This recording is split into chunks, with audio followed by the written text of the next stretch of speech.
پروردگار عالم نے قرآن کریم کی ابتدا سے لے کر انتہا تک الف لام میم کے الف سے لے کر والناس کے سین تک امت محمد مصطفیٰ صلی اللہ علیہ وسلم کو احکامات دیے، زندگی گزارنے کا طریقہ کار دیا، اور ساتھ ساتھ یہ بتلا دیا کہ اگر تم میرا اور میرے محبوب صلی اللہ علیہ وسلم کا کہنا مانو گے تو تمہیں دنیا اور آخرت میں آرام ملے گا، سکون ملے گا، اور اگر تم نے میں خدا کی میرے محبوب صلی اللہ علیہ وسلم کی مخالفت کی پھر یاد رکھو جہنم کے انگارے تمہیں بننا پڑے گا۔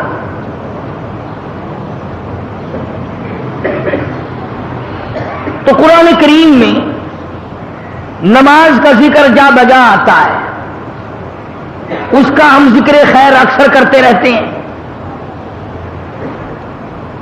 بلا کسی فصل کے ایک دوسرے فرض کا بھی ساتھ ساتھ ذکر آتا ہے، وَأَقِیمُوا الصَّلَاةَ وَآتُوا الزَّکَاةَ وَارْکَعُوا مَعَ الرَّاکِعِینَ، نماز قائم کرو اور ادا کرو زکوٰۃ۔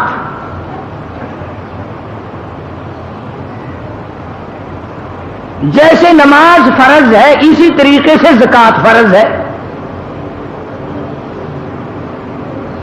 اور اس مہینے میں یہ مضمون ایک جمعے کو اس لیے ذکر کیا جاتا ہے تقریباً ہر سال 27 برس سے کہ پنجاب اور بعض سندھ کے علاقوں میں، بلوچستان اور سرحد میں عموماً رجب کو مہینے کا لوگ زکوٰۃ کا مہینہ سمجھتے ہیں،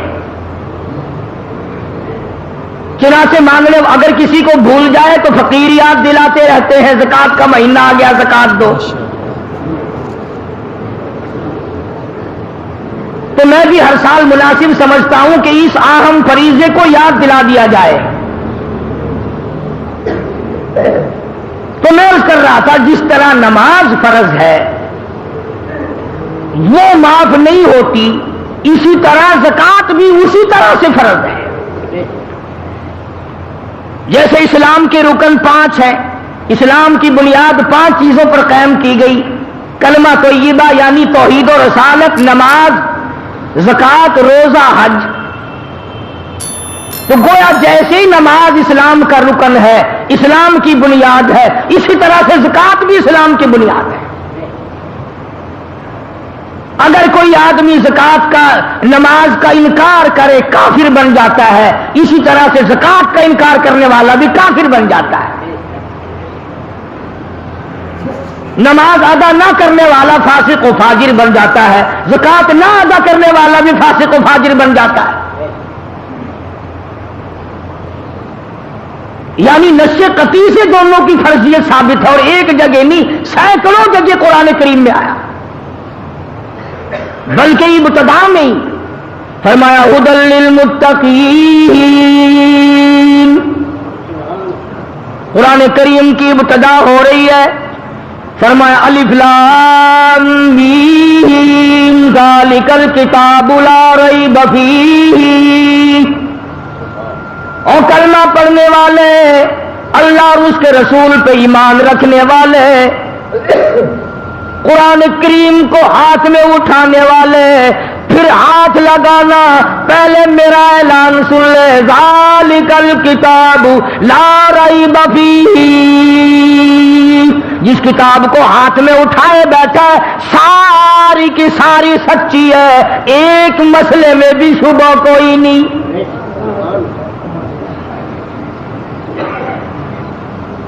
اللہ کا کلام خود اپنی صفائی پہلے دی، پہلے مجھے تسلیم کر، اللہ کا کلام تسلیم کر، خداوند کریم کا کلام تسلیم کر، آسمانی کلام تسلیم کر، عرش عظیم سے آئی ہوئی کتاب تسلیم کر، ساری چیزیں پھر تیری سمجھ میں آئیں گی۔ ذالک الکتاب، یہ کتاب جو تیرے ہاتھ میں ہے، جو تیرے مدرسے میں ہے، جو تیری مسجد میں ہے، جو تیرے گھر میں رکھا ہے، لا ریب فیہ، تیرے اخبار کی بات میں شک ہو سکتا ہے، ریڈیو کی خبر میں شک ہو سکتا ہے، ٹی وی کی خبر میں شک ہو سکتا ہے، وزیر کے بیان پہ شک ہو سکتا ہے، صدر کے اعلان پہ شک ہو سکتا ہے، ساری برادری کی باتوں میں شک ہو سکتا ہے۔ فرمایا لا ریب فیہ، سارے جان میں شک ہو سکتا ہے، میں خدا کے کلام میں کوئی شک نہیں۔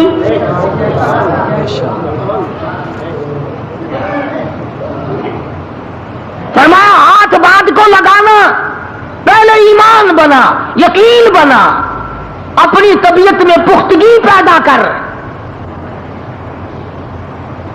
اب میں آپ کو کیا کیا بتاؤں، جس کتاب کو اللہ نے بچانا تھا، قیامت تک جس کو جاری رکھنا تھا، قیامت تک جس کو ساری رکھنا تھا، اس کے ایک ایک لفظ کی، ایک ایک نقطے کی خدا نے خود حفاظت کی۔ اور جن کتابوں کو چاہے وہ آسمان سے آئی تھی، رسولوں پہ نازل ہوئی تھی، پیغمبروں پہ نازل ہوئی تھی، جن کتابوں کو خدا نے باقی نہیں رکھنا تھا، ان کی حفاظت کا ذمہ بھی نہیں اٹھایا۔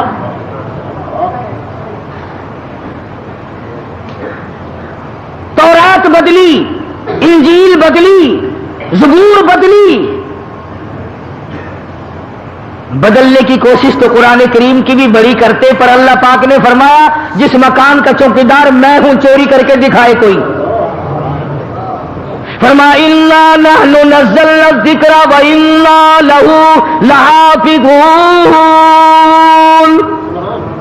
میں نے قرآن کریم کو اتارا، میں اس کا نگہبان اور محافظ ہوں۔ فرمایا بندہ اگر چوکیداری کرے، جہاں کھڑا ہوگا اس کو وہاں کا پتہ، پیچھے کا کوئی پتہ نہیں، چوری ہو سکتی ہے، اور میں وہ خدا ہوں یعلم ما بین ایدیہم وما خلفہم،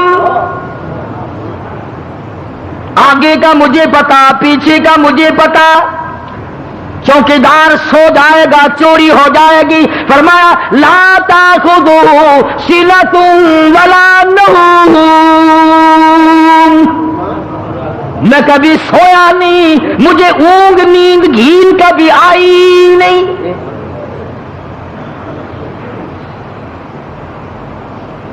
ساری دنیا نے مل کر زور لگایا قرآن کریم کا ایک نقطہ نہ بدل سکے،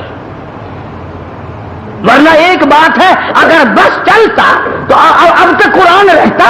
توبہ توبہ توبہ، یہ جتنی انگریز کی روحانی اولاد ہے یہ قرآن کو چھوڑتی؟ نہ جانے کیا کیا طریقہ کار اختیار کرتے، آج بھی قرآن کی آڑ لے کر نہ جانے کیا کیا کر رہے ہیں۔ تو قرآن کریم نے اعلان کر دیا اور فرمایا آؤ پہلے میرے اوپر یقین جما، ایمان جما، اپنی طبیعت کو جما، اور ایسا یقین بنا لے کہ آنکھ دیکھی بات میں شک ہو سکتا ہے پر خدا کے کلام میں کوئی شک نہیں ہو سکتا۔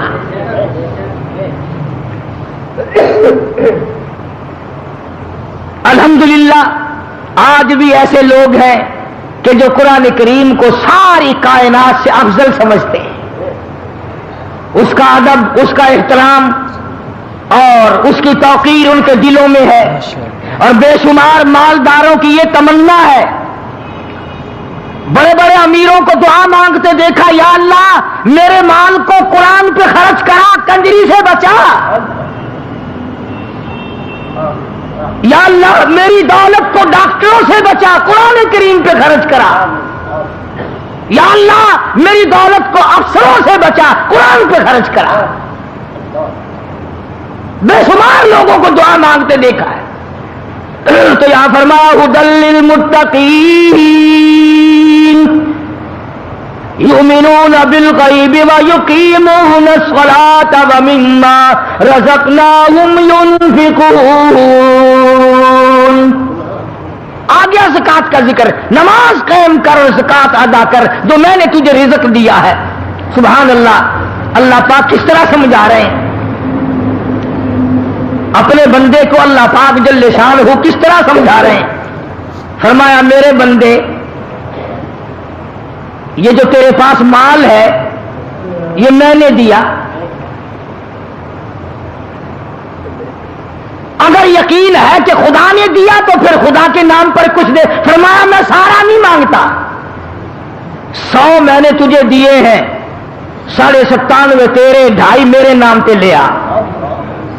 کیونکہ اگر کوئی آپس میں بیٹھ کر یہ بات کہے اور کسی کو کہے کہ بھائی فلاں فرم فلاں کمپنی میں 100 روپے تجھے منافع کے ملیں گے, کیا 2.5 روپے مجھے دے دے گا؟ کہے گا نا جی میں تو آپ کو 50 دے دوں گا. لگا نہیں نہیں میں 2.5 مانگتا ہوں, 100 تجھے ملیں گے, مجھے 2.5 دے دینا. انہوں نے کہا جی قسم اٹھوا لو, ضرور دے دوں گا. یہی حالت اللہ کی ہے. ہم بندے اللہ کے, مال اللہ کا, جان اللہ کی, مکان اللہ کے, دکان اللہ کی, زمین خدا کی, آسمان خدا کا, تمام نظام کائنات خدا کا. اگر وہ 100 دے کر 2.5 مانگ لے تو کیا کفر ہو گیا؟ مگر ہم بندے ہیں, ان 97.5 پہ تو نظر پڑتی نہیں, 2.5 پہ نظر پڑتی ہے. یار وبال آ گیا, ٹیکس ادا کرنا پڑ گیا, اس پہ نظر نہیں پڑتی ہماری. تو قرآن کریم نے للکار کیا آواز دی, وَأَقِیمُوا الصَّلَاةَ وَآتُوا الزَّکَاةَ وَارْکَعُوا مَعَ الرَّاکِعِینَ. نماز قائم کر, ادا کر زکات. اور جو میں نے آیتیں پڑھی ہیں ان کا شان نزول پہلے سن لیں کہ یہ آیتیں کس وقت نازل ہوئی, کس طرح نازل ہوئی, کس موقع پہ نازل ہوئی, کیوں نازل ہوئی. سارے قرآن کریم کا شان نزول ہے. حضور کریم سب کہہ دو صلی اللہ علیہ وسلم کی ذات اقدس ہے, صحابہ غربا کی جماعت ہے, اثار بڑا صحابہ کرام میں.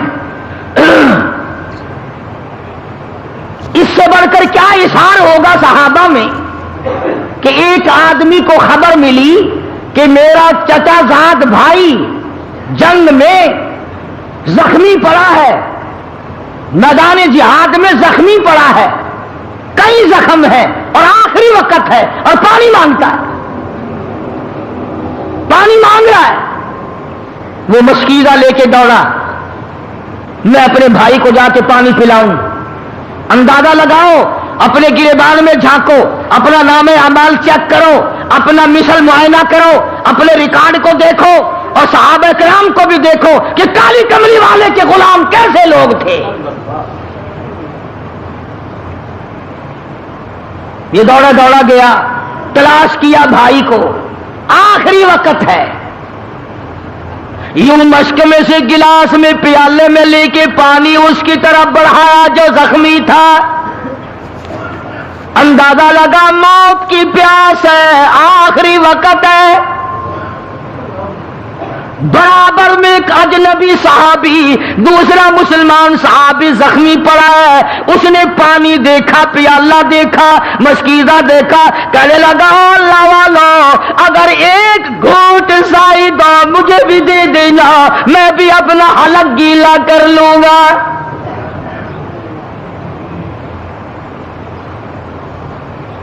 لایا اپنے چچا زاد بھائی کے لیے, دوڑ کیا, پانی پلانے آیا. اس کا آخری وقت تھا, کتنی شدت کی پیاس ہوگی. جب برابر والے نے آواز دی ایک گھونٹ مجھے بھی دینا, جس کا آخری وقت ہے, جس نے پانی مانگا ہے, جس کے لیے پانی آیا, اشارہ کر کے کہتا میرا اللہ مالک ہے, اس کو پہلے پلا.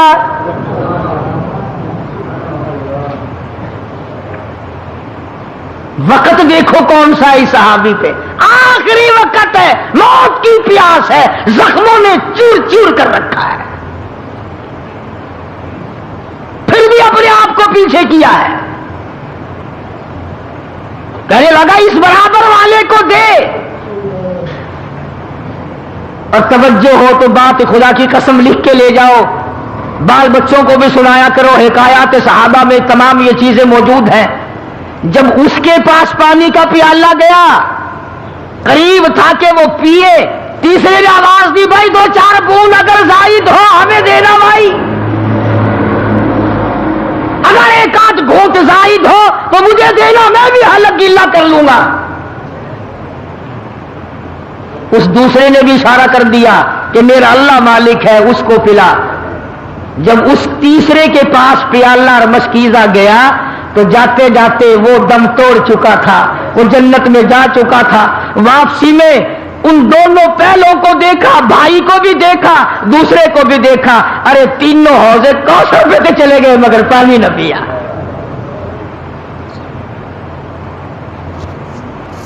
کون اتنی ہمدردی دکھائے گا؟ کون ایسا اثار کرے گا؟ کون ایسی قربانی کرے گا؟ ارے ہم نے تو قسم کھا رکھی ہے آپس میں ایک دوسرے کا چمڑا ادھیڑنے کی۔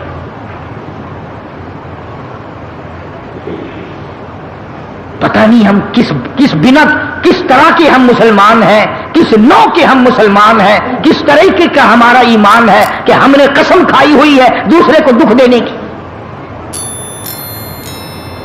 اسی کو شیخ عطار رحمت اللہ علیہ فرماتے ہیں، خاطر کسر مرن جا اے پسر، خاطر کسر مرن جا اے پسر، ورنہ خردی زخم بر جانا جگر۔ اور کسی کو نہ ستایا کر، کسی کو دکھ نہ دیا کر، کسی کو پریشان نہ کیا کر، کسی کی روزی پہ لات نہ مارا کر، ایسا نہ ہو کہ تجھ پہ تیر چل جائے۔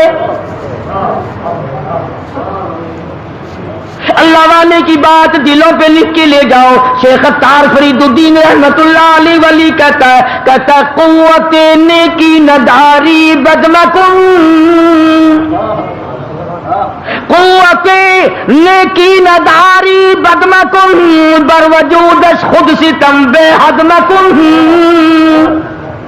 اگر نیکیوں کی طاقت نہیں ہے تو بدیوں سے تو بعد آ جا، اپنے آپ کو کیوں جہنم کے لیے تیار کر رہا ہے؟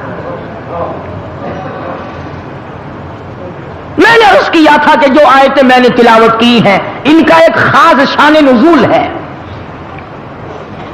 صحابی ہے حضور اکرم صلی اللہ علیہ وسلم کا، غریب صحابی ہے، ثعلبہ نام لکھا مفسرین نے رضی اللہ عنہ۔ سرکار کے دربار میں آیا، حضور کی منت کرنے لگا، عرض کرنے لگا، کالی کملی والے صلی اللہ علیہ وسلم میں غریب ہوں، میرے لیے دعا فرماؤ۔ کائے کی دعا؟ اللہ مجھے مال دے، میں زکات دیا کروں، جنگ آئے تو اس میں چندے دیا کروں، جہاد آئے تو اس میں لشکر کی امداد کیا کروں، بیواؤں پہ خرچ کروں، محتاجوں پہ خرچ کروں، یتیموں کی کفالت کروں۔ آپ میرے لیے دعا فرما دے، اللہ مجھے امیر بنا دے، دولت مند بنا دے۔ رحمت دو عالم صلی اللہ علیہ وسلم نے فرمایا، ثعلبہ غریبی بڑی اچھی ہے، اتنے حقوق پڑ جائیں گے ادا نہیں کر سکے گا، مارا جائے گا۔ اللہ اللہ کر، بس جو ملا کھا، اپنا کیا کرے گا امیری تمنگری کا؟ انہوں نے کہا نہ جی نہ۔ بلکہ مفسرین نے ایک اور بات لکھی کہ پہلے اس حضور کی خدمت میں جب یہ آیا صلی اللہ علیہ وسلم تو آپ نے اس کو بتایا کہ تو یہ پڑھا کر سبحان اللہ والحمدللہ ولا الہ الا اللہ واللہ اکبر ولا حول ولا قوت الا باللہ العلی العظیم، تجھے صدقہ کرنے کا ثواب ملے گا، خیرات کا ثواب ملتا رہے گا، غریبوں کی امداد کا یہ کلمہ پڑھنے سے ثواب ملتا رہے گا۔ اس کا یہ مطلب نہیں کہ جس کو اللہ نے مال دولت دیا ہو وہ کلمہ ہی پڑھتا رہے، یہ اس کے لیے ہے جس کے پلے نہیں۔ ہاں، الٹی بات بڑی جلدی سمجھ میں آتی ہے۔ وہ ایک مریض تھا نا، کوئی حکیم کہنے لگا اس کو فلانی چیز پلاؤ، کوئی کہتا تھا فلانی دوا کے، سارے کڑوی کا نام لے رہے تھے۔ ایک پاس کھڑا ہوا کہنے لگا کہ اس کو گرم گرم حلوہ کھلاؤ، مریض کہنے لگا رہے اس کی تو سنو، اپنی اپنی مار رہے ہو، اس کی تو سنو۔ تو الٹی بات بڑی سمجھ میں آتی ہے، کوئی یہ نہ سمجھ لے کہ تیسرا کلمے کی تسبیح پھیر دیں گے زکات ادا ہو جائے گی، یہ بات نہیں۔ حضور کریم صلی اللہ تعالی علیہ وسلم نے بڑا سمجھایا، سال بعد جانے دے جانے دے، بڑی ذمہ داری پڑ جائے گی، ادا نہ کر سکے گا، پھنس جائے گا، ان باتوں کو رہنے دے۔ عرض کرنے لگا کالی کملی والے صلی اللہ علیہ وسلم میرے لیے دعا ضرور فرماؤ۔ لوگ زکات دیں ہیں میرا بڑا دل کرے، خیرات کریں ہیں میرا بڑا دل کرتا ہے، جنگ اور جہاد میں لشکر کا انتظام کرتے ہیں میرا بڑا دل کرتا ہے۔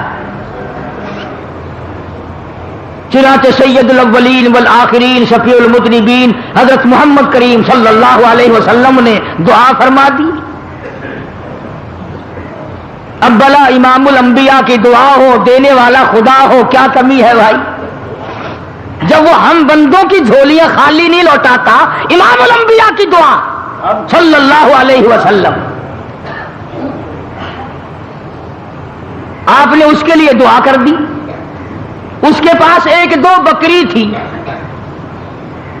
بس اتنی برکت ہوئی، اتنی برکت ہوئی، اتنی برکت ہوئی کہ جب تک سال آیا اتنی بکریاں ہو گئی کہ مدینے شہر میں بٹھانے کے لیے جگہ نہیں۔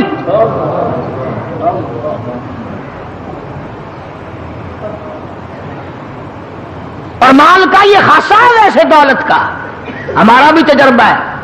آج سے 20 سال پہلے ملتان شہر کے جو ہمارے یار دوست تھے ملنے والے، سائیکل پہ ہی آیا کرتے تھے، سارا دن پڑے رہتے تھے، دعا کر دو جی، دعا کر دو جی۔ اب ہم یہ تو نہیں کہتے کہ ہم بزرگ ہیں، ہم نے بھی دعا کی، اس نے بھی کی، اللہ نے سکوٹروں پہ چڑھا دیے، پھر دعا کرائی، پھر کاروں پہ چڑھا دیے، ملاقات ہی بند ہو گئی۔ 50 آدمی آپ کو بتا سکتا ہوں جو اس شہر کے نہایت غریب تھے، اللہ نے اتنا دیا اتنا دیا اتنا دیا، اب وہ سارے سال میں پھیرا مارنے بھی نہیں آتے، مگر ہمیں الحمدللہ کوئی دکھ نہیں، سکھ رہو خوش رہو، ہم کسی کا انتظار نہیں کرتے، ہم تو ایک اللہ کے دروازے کے فقیر ہیں، ہمیں کسی کا کیا انتظار ہے؟ ہم کیا انتظار کریں کسی کا؟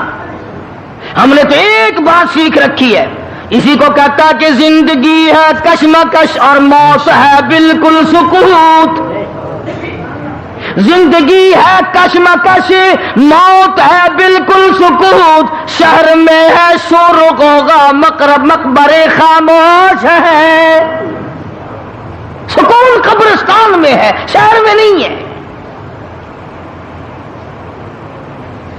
جب اس کے پاس اللہ پاک نے اتنی دولت دے دی، اتنی بکریاں آ گئی، اتنا مال آ گیا، تو رحمت دو عالم صلی اللہ علیہ وسلم نے زکات کے موقع پر آدمی بھیجے کہ بھی اس سے زکات وصول کر کے لاؤ۔ پروانہ دربار رسالت سے لکھ کے ملا کرتا تھا کہ حضور کے یہاں سے یہ حکم جاری ہوا ہے، تجھ پہ زکات واجب ہے، زکات دے۔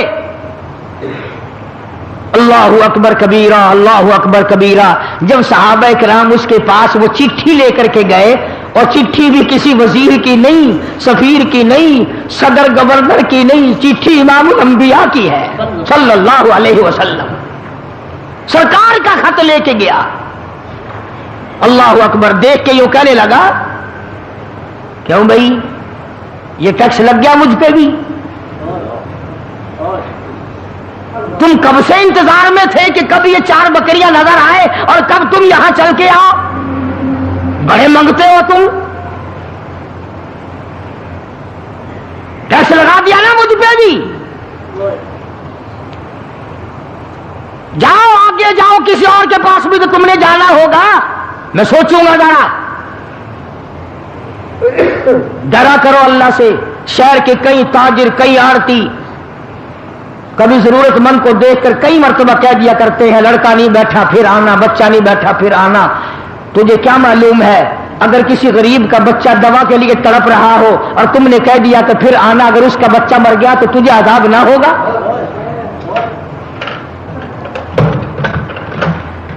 تمہیں یہ طریقہ بتایا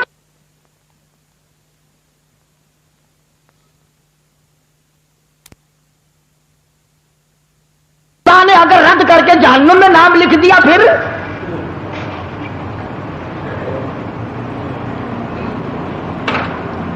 صحابی نے یہ جواب دیا کہ اور کسی کے پاس بھی تو تم کو جانا ہوگا، چلے جاؤ، واپسی میں آنا، ذرا سوچیں گے ہم خواہ پریشان کر دیا کہ لائے ہیں زکات دے دو منگتے۔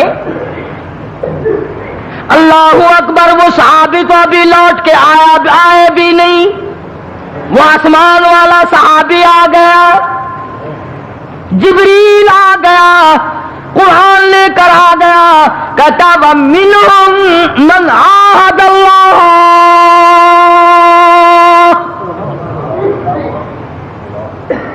وَمِنْهُمْ مَنْ عَاهَدَ اللَّهَ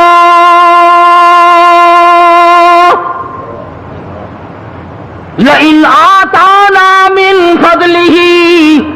کئی لوگ، بعض لوگ، کافی لوگ ہم سے وعدہ کرتے ہیں اگر ہمیں اللہ کا فضل مل جائے، مال مل جائے، دولت مل جائے، بڑا صدقہ کروں، بڑی خیرات دیا کروں، بڑی زکات دیا کروں، لَنَصَدَّقَنَّ، ہر وقت دیا کروں گا، وَلَنَكُونَنَّ مِنَ الصَّالِحِينَ،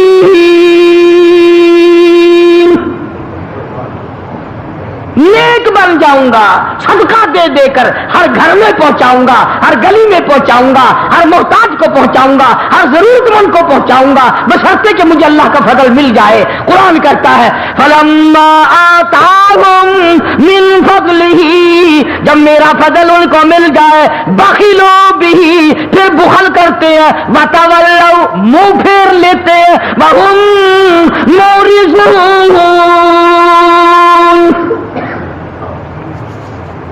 اللہ کہتا ہے پھر منہ پھیر جاتے ہیں، یاد بھی نہیں رہتا یہ دیا کس نے ہے۔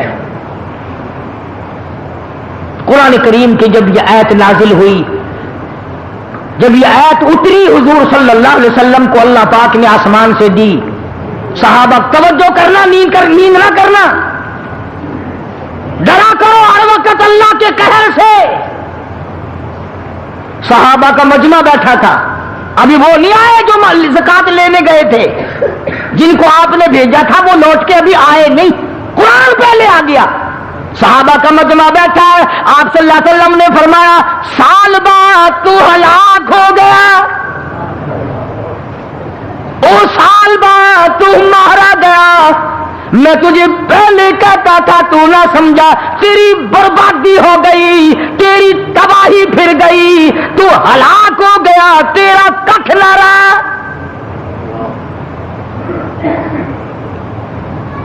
صحابہ کا آپس میں رضوان اللہ تعالی علیہ مجمعین بڑا پیار تھا، ابھی وہ نہیں آئے جو لینے گئے تھے۔ جب حضور صلی اللہ علیہ وسلم کی زبان سے سالبہ کا نام سنا، ہلاکت کا نام سنا، بربادی کا نام سنا، تباہی کا نام سنا، صحابہ کے جگر پھٹ گئے، اور مارے محبت کے یہاں سے کئی دوڑے ہیں صحابہ اٹھ کر، اور سالبہ کو جا کے کہا او خدا کے بندے کیا کر دیا، ہم سرکار کی زبان سے سن کر آئے ہیں، قرآن تیرے بارے میں نازل ہو گیا، تو نے کیا تباہی پھیر دی، کیا بربادی کر دی، کیا ہلاکت مول لے لی، اور کیا ظلم کر لیا، کیا گناہ کر لیا، ہم حضور کی زبان سے سن کر آئے ہیں، تیری بربادی کا قرآن میں اعلان ہو گیا۔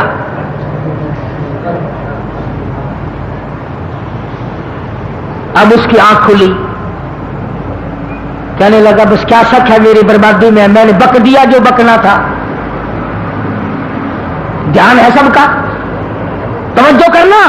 اب وہ سارا ریوڑ لے کر، اتنا بڑا ریوڑ لے کر جب صحابہ نے جا کے بتایا نا کہ تیرے خلاف تو قرآن نازل ہو گیا، تیری بربادی کا قرآن میں اعلان ہو گیا، تیری تباہی کا قرآن نے اعلان کر دیا، اور وہ سارا ریوڑ لے کر حضور کی خدمت میں حاضر ہوا اور کہنے لگا یا رسول اللہ میں غریب اچھا ایک بچہ نہیں رکھتا، یہ سارا ہی لے لو، یہ سارا ہی لے لو۔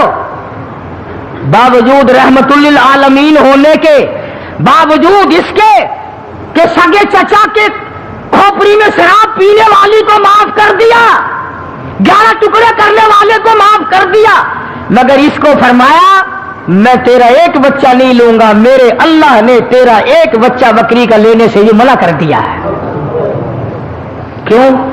ایک ہے کوتاہی، ایک ہے گناہ، اور ایک ہے اعتراض۔ تو نے خدا کے فرض پر اعتراض کیا، ٹیکس بتایا، دنڈ بتایا، تاوان بتایا، اجرت بتائی، تو نے تباہی بتائی، جہاں اللہ نے تجھے برباد کر دیا، میں تیرا ایک بکری کا بچہ لینے کو تیار نہیں۔ سارا ریوڑ لے کے آیا تھا، حضرت نے رد فرما دیا۔ اور علماء نے لکھا ہے کہ سیدنا صدیق اکبر رضی اللہ تعالی عنہ کی جب خلافت آئی تو آیا ہے ریوڑ بہت بڑا، لاکھوں بکریاں لے کر آیا، انہوں نے کہا ابو بکر میں یہ سارا دیکھتا ہوں، قرآن میں میری بربادی کا اعلان ہو گیا۔ صدیق اکبر نے رو رو کے جواب دیا دکھ تو ہمیں بھی ہے تیری بربادی کا، پر جب میرے نبی نے نہیں لیا میں کون ہوں لینے والا۔ فاروق اعظم کے پاس لے کر آیا، آپ نے بھی انکار کر دیا کہ جب نبی اور صدیق نے نہیں لیا، فاروق کی کیا مجال ہے کہ تیرا ایک بکری کا بچہ وصول کرے۔ سیدنا عثمان غنی رضی اللہ تعالیٰ عنہ کے زمانے میں اس کا انتقال ہوا ہے، کسی نے اس کا ایک پیسہ، ایک بکری کا بچہ قبول نہ کیا۔ یہ بات میں نے اس لیے عرض کر دی کہ بعض ہمارے سیٹھ، بعض ہمارے تاجر، بعض ہمارے ذمہ دار اس بات کو بات کرتے کرتے ڈنڈ کہتے ہیں، ٹیکس بتا دیتے ہیں، کھلا کفر آ جاتا ہے۔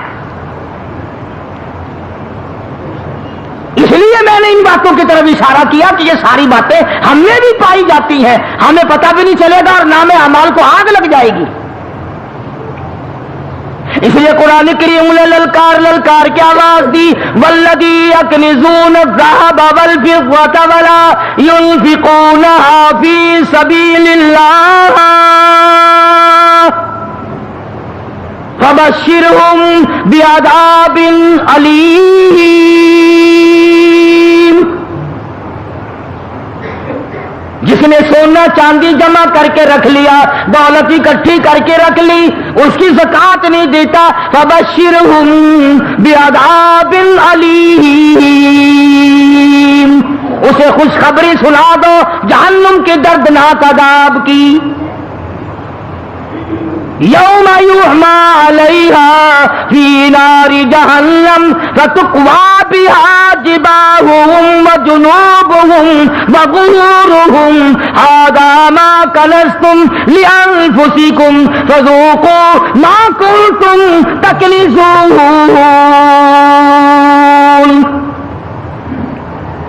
فرمایا اسی دولت کی، اسی مال کی تختیاں بنا کر جہنم میں گرم کر کر کے پیٹھ پہ، پسلیوں پہ، پیشانیوں پہ داغ دیا جائے گا۔ شاہ عبدالعزیز دہلوی سرکت رحمت اللہ علیہ بہت بڑے بزرگ گزرے ہیں ہندوستان کے۔ ان کے زمانے میں دلی شہر میں کوئی امیر آدمی تھا بڑا کنجوس، اولاد کو بھی خرچنے کے لیے نہیں دیتا تھا۔ دنیا میں لوگ اصل میں رہی دو قسم کے گئے، یا کنجوس یا پھر فضول خرچ۔ درمیانہ روی لوگوں نے چھوڑ دی کہ نہ کنجوسی ہو اور نہ اتنا اڑاؤ کہ کل کو گاڑی کے نیچے لین پہ سر رکھنا پڑے۔ کئی لوگ مر جاتے ہیں کہ دینا کہاں سے دیں، چلو میاں سر اڑا دو اپنا خیر چل رہا ہے، کہاں اتنا خرچ کرتے ہو۔ تو حضرت شاہ صاحب کے زمانے میں آدمی تھا، کنجوس تھا، بیٹے کو خرچنے کے لیے نہیں دیتا تھا۔ آخر مرتے تو لوگ اس زمانے میں بھی تھے، فانی ہے جان سارا، موت آ گئی۔ بیٹے نے غصے میں آ کر وہ جو اشرفیوں کا تھیلا تھا ابا کے ساتھ قبر میں رکھ دیا۔ لگا زندگی میں تم نے ہم کو خرچنے کے لیے نہیں دیا، دفع ہو جاؤ، اپنی دولت ساتھ لے جاؤ، اب ہم بھی تمہاری دولت کو نہیں لیتے، ساتھ ہی لے جاؤ۔ چڑ گیا بیچارہ بیٹا، وہ تھیلا بھر کے اشرفیوں کا قبر میں ساتھ رکھ دیا۔ مولانا تھانوی رحمت اللہ علیہ نے لکھا ہے کہ کئی دنوں کے بعد بیٹا اور زیادہ تنگ ہو گیا، غریب حالت تھی۔ ایک دن رات کو لیٹے لیٹے دل میں خیال آیا کہ باپ نے تو دیا ہی نہیں خرچ کرنے کے لیے، تو نے کون سی عقل مندی کی ہے جو تھیلا بھر کے وہاں رکھ دیا؟ اب تو کام آ جاتا نا، اب تو خرچ کر لیتا، خام قبر میں رکھا ہے۔ تو خود ہی دل میں آیا کہ قبر میں سے کون سا کوئی نکال کے لے گیا، اب نکالنا۔ تو خود ہی پروگرام بنایا، رات کا وقت تھا، کسی اٹھائی اور جا کے قبر کھود لی ابا کی۔ جب لحد کھولی تو لکھا ہے کہ اشرفیوں کی تھیلی بھر کے رکھ کے آیا تھا، مگر جب جا کے دیکھا روشنی کی، اندر ٹارچ جلائی یا کسی چیز سے روشنی کی، دیکھتا کیا ہے کہ وہ تمام اشرفیاں پیر سے لے کر سر تک سارے بدن پہ ستاروں کی طرح ٹکی ہوئی ہے۔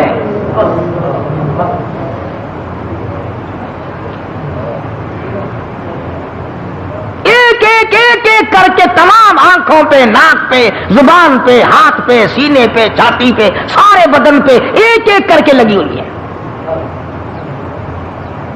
تو وہ کہتا ہے کہ میں نے ایک اشرفی اتارنے کے لیے یہ 2 انگلیاں لگائی،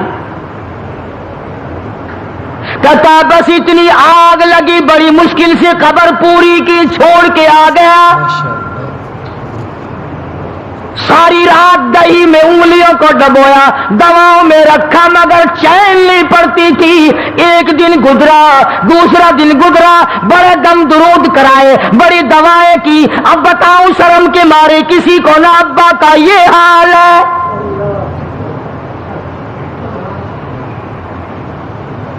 تو حضرت شاہ عبدالعزیز دہلوی رحمۃ اللہ علیہ کے پاس گیا اور جا کے کہنے لگا حضرت میری انگلیوں میں کوئی پھنسی نکلتی ہے یا کوئی پھوڑا نکلتا ہے، پتہ نہیں، بڑی ساڑ ہے، بڑا درد ہے، آگ لگی ہوئی ہے، چین نہیں پڑتی۔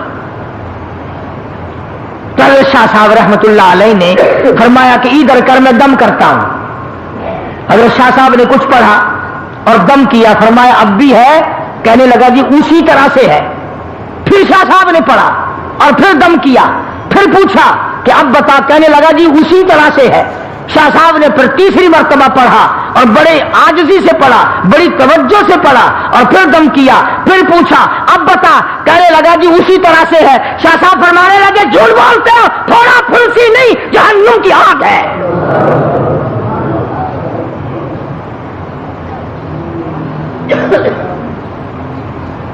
تھوڑے پھنسی کا درد نہیں ہے، آج جہنم کی آگ ہے، نہیں بجھے گی۔ اب وہ رونے لگا، شاہ صاحب کے سامنے کھل گیا، کہنے لگا حضرت ایسے ایسے ہوا، واقعی جہنم کی آگ ہے۔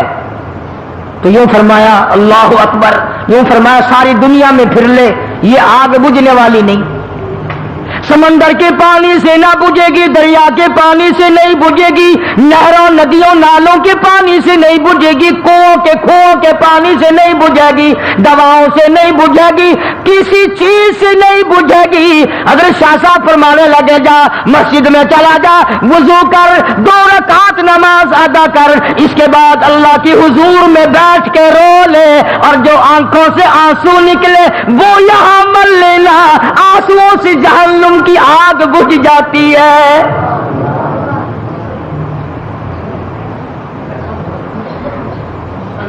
چنانچہ مرتا کیا نہیں کرتا، مسجد میں گیا، نماز پڑھی اور بڑی توجہ سے رویا، بڑی توجہ سے رویا، جو آنسو نکلے وہ انگلیوں پہ مل لیے۔ شاہ صاحب کی خدمت میں آ کے کہنے لگا اللہ کے ولی تیری بات سچی ہے۔ حضرت شاہ صاحب فرمانے لگے میری بات نہیں، امام الانبیاء محبوب کبریا حضرت محمد مصطفیٰ صلی اللہ علیہ وسلم نے فرمایا رویا کرو، جہنم کی آگ کو آنسو بجھا سکتے ہیں۔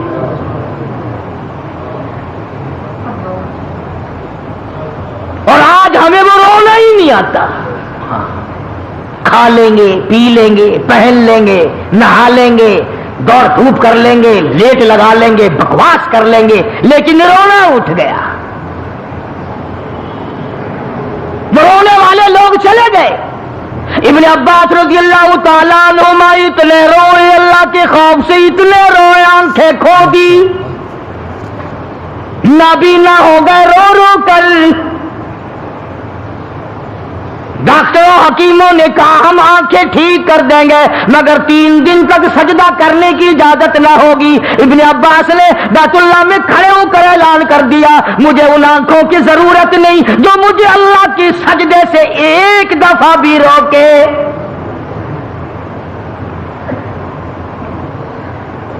ٹھوکریں کھانا منظور ہے، سجدے سے میں نہیں رک سکتا، دھکے کھانا منظور ہے، ٹکرے منظور ہیں، پر میں یہ بات گوارا نہیں کر سکتا کہ ایک سجدہ بھی اللہ کے دربار میں نہ کروں۔ اب جنہیں قدر تھی انہی کی بات ہے نا، ہماری بات تھوڑی ہی ہے۔ تو میں عرض کر رہا تھا کہ اللہ پاک نے اس لیے ہمیں قرآن کریم میں یہ واقعہ سالبہ والا سنایا کہ ہم بھی تو ہیں، پہلے دعا مانگتے ہیں یا اللہ بس یہ قرض میرے سر سے اتر جائے، میں تجھ سے کچھ نہیں مانگتا، اے میرے کریم، اے میرے مہربان، اے بندہ نواز، اے زمین و آسمان کے مالک، میرا یہ قرضہ اتار دے۔ چلو جی اللہ نے قرضہ اتار دیا، پھر مانگتا ہے غفور الرحیم کم سے کم کچھ کفن کاٹھی تو میرے پاس ہو، اگر کفن بھی کہیں اور سے پڑا تو میری اولاد کو میرا ملے گا، کچھ دے مجھے بھی۔ پھر اللہ پاک کچھ نہ کچھ دے دیتے ہیں۔ پھر ہزاروں کی دعا مانگتا ہے، ہزاروں مل گئے پھر لاکھوں کی مانگتا ہے، لاکھوں مل گئے کروڑوں کی مانگتا ہے، کروڑ مل گئے تو اربوں کی مانگتا ہے۔ قرآن کہتا ہے الہاکم التکاثر حتی زرتم المقابر، قبر آ جاتی ہے، یہ کسی نے نہیں کہا یا اللہ کافی ہے اب کسی اور کو دے دے۔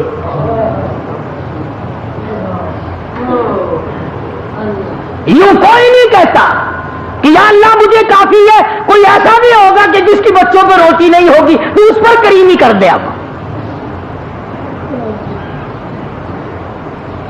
یہی وجہ ہے کہ آج ہم تمام نظام میں پیچھے پیچھے ہیں، بندوں پہ تو کیا صدقہ کریں گے، لگے ہاتھوں بات عرض کر رہا ہوں، تم تو اپنی مارو گے نا، میں نے اپنی مارنی ہے، جو میری سمجھ میں آئے گی میں تو وہی کہوں گا۔ کراڑ ہندو بنیا جس کا خدا پر ایمان نہیں، رسول پر ایمان نہیں، قرآن پہ ایمان نہیں، پتھروں کا پجاری، بڑا پیپل کا پجاری، درختوں کا پجاری، پانی کا پجاری، سورج کا پجاری، اس کی یہ کوشش ہے کہ میں کچھ نہ کچھ خیرات ہوا میں اڑنے والے پرندوں کو بھی کھلایا کروں۔ ارے ہندو کیڑیوں کے، چیونٹیوں کے، قبیلیوں کے سراغ تلاش کرتے پھرتے ہیں، سوچی پھینک کے آتے ہیں، اللہ کی مخلوق کھائے گی، ہوا میں اڑنے والے پرندے کھائیں گے، فلاں چیز کھائیں گے، راہوں میں پانی پلانے کا انتظام کرتے ہیں، گاڑیوں میں پانی پلانے کا انتظام کرتے ہیں۔ ارے ہندو کا تو اتنا بڑا یقین ہے کہ مخلوق پہ کرم کر تو اللہ میاں کرم کرے گا، کبھی تیرا بھی یہ ایمان بنا؟ ابھی گرمی آ رہی ہے، سندھ میں ہندو بڑیے ہیں ابھی دیر کی، میرپور متھیلو، گھوٹ کی، ان اسٹیشنوں پہ جا کر کے دیکھو، بنیوں کے نوجوان لڑکے بالٹی لے کر پانی پلاتے پھر رہے ہیں، پانی پینے والے مسلم اور پلانے والے ہندو۔ ایک تم ہو اسٹیشن سے نلکے اکھڑوا دیتے ہیں بوتلیں بیچنے کے لیے۔ اڈے پہ اگر کوئی عورت کا بچہ رو رہا ہو، بھائی جی پانی مل جائے گا، بوتل لے لو، بوتل، اندازہ لگا، اڈے سمر بن گئے سارے۔ نہ تم بتاؤ ایمانداری سے بس میں بیٹھو، میری بات پر ہاں نہ کرو، خود سوچو کہ ہم جو سال بھر میں کماتے ہیں کتنا ہم اللہ کی مخلوق پر اللہ کی رضا کے لیے خرچ کرتے ہیں، اور کتنا پیسہ ہماری اولاد رگڑتی ہے، کتنا پیسے کو ہماری بیگم آگ لگاتی ہے، کتنے پیسے کو سال میں ہم کھاتے پیتے پیشاب کرتے اور ہگتے ہیں، اور کتنا اس مالک کے نام پر ہم غریبوں، محتاجوں، کیڑی مکوڑے، پکھی، پیاسے، منہ کے پیاسوں کے پانی ہم پلا کر کتنی دعائیں لیتے ہیں۔ حضرت مولانا محمد قاسم صاحب نانوتوی سبقت رحمت اللہ علیہ، کسی نے کہا حضرت کسی سے اگر دعا کرانی ہو، کسی سے اگر دعا لینی ہو کیا طریقہ ہے؟ حضرت نانوتوی رحمت اللہ علیہ بڑے عالم لوگ تھے بھائی، بڑے اللہ والے تھے، انہوں فرمایا گرمی میں دعا لینی بڑی آسان ہے۔ فرمایا کیسے؟ پوچھا کیسے؟ فرمایا کہ پیاسا آدمی ہو نا، بس پانی ٹھنڈا پلا دو، کہنے کی ضرورت نہیں پڑے گی میرے لیے دعا کر، اکڑیاں بول اٹھیں گی، خدا تیرا بھلا کرے، اللہ تجھے رنگ لا دے، اللہ تجھے اور دے، بغیر کہے، بغیر مطالبے کے، بغیر کسی وجہ کے خود بخود پیاسے کی اکڑیاں بول پڑتی ہیں ٹھنڈا پانی پی کر۔ اللہ تبارک و تعالیٰ نے اس مسلمانوں اور انسانوں کے اندر رابطہ قائم رکھنے کے لیے زکوٰۃ کا قانون نازل فرمایا، تاکہ غریب لوگ، محتاج لوگ، یتیم بیوہ لوگ جو ہیں وہ تمام کے تمام تمہارے ساتھ جڑے رہیں، وہ لے کر کے جڑ جائیں، تم دے کر کے جڑ جاؤ، وہ تمہارا احسان اپنے اوپر سمجھے، تم ان کا احسان کہ اگر یہ غریب نہ ہوتے تو ہم کیا کرتے۔ بڑے بڑے بے پرواہ لوگ بھی ہم نے دیکھے، علامہ محمد یوسف صاحب بنوری سبقت رحمت اللہ علیہ بین الاقوامی شخصیت تھی، بڑے اللہ والے تھے۔ ایک دن میں حضرت کے پاس بیٹھا تھا، ایک آدمی آیا اور 50,000 روپیہ سامنے رکھ کے کہنے لگا حضرت یہ زکوٰۃ کے پیسے ہیں۔ ہم نہیں بھائی، ہم نے اپنے سال کا خرچہ پورا کر لیا، لے جاؤ کہیں اور جا کے دو، یعنی ہمیں سال بھر ضرورت نہیں رہی ہے مدرسے میں۔ وہ کہنے لگا جی پھر آپ ہی کہیں پہنچا دیں جہاں مستحق لوگ ہوں، بڑے بے پرواہ آدمی تھے. فرمان لگے میں تیرے باپ کا ملازم ہوں, اللہ نے تجھے نعمت دی ہے, مال دیا ہے, خود تلاش کرتا پھر مستحقین کو اٹھا, میں کیوں پھر تلاش کرتا ہوا. بڑے اللہ والے بے پرواہ ہوا کرتے ہیں. ایک آدمی حضرت تھانوی رحمت اللہ علیہ کی خدمت میں مرید ہونے کے لیے آیا, بڑا امیر آدمی تھا, 10,000 روپیہ ساتھ لے کے آیا. حضرت تھانوی رحمت اللہ علیہ نے فرمایا کہ بھائی میں مرید پھر بناتا ہوں, پہلے میری کتابیں پڑھو, میرے حالات جانچو, میرے عقائد دیکھو, میں پھر مرید بناؤں گا. وہ کہنے لگا حضرت جی 10,000 روپے لایا ہوں آپ کے لیے, مجھے مرید بنا لو. حضرت نے فرمایا مجھے نہیں چاہیے, بہرحال میں اس طرح مرید نہیں بناتا. تو روپے کی گٹڑی اٹھاتے وقت سیٹھ کہنے لگا مولانا ایسا آدمی نہیں ملے گا جو آپ کو 10,000 روپیہ دے, ایسا مرید نہیں ملے گا. مولانا نے بھی فرما دیا کہ جا, تجھے بھی ایسا پیر نہیں ملے گا جو 10,000 روپے تھوک دے. مجھے اگر 10,000 دینے والا مرید نہیں ملے گا, تجھے ایسا پیر بھی نہیں ملے گا جو 10,000 روپے تھوک کر تجھے دھکا دے دے چلا جائے. اللہ والوں کو کیا پرواہ ہے.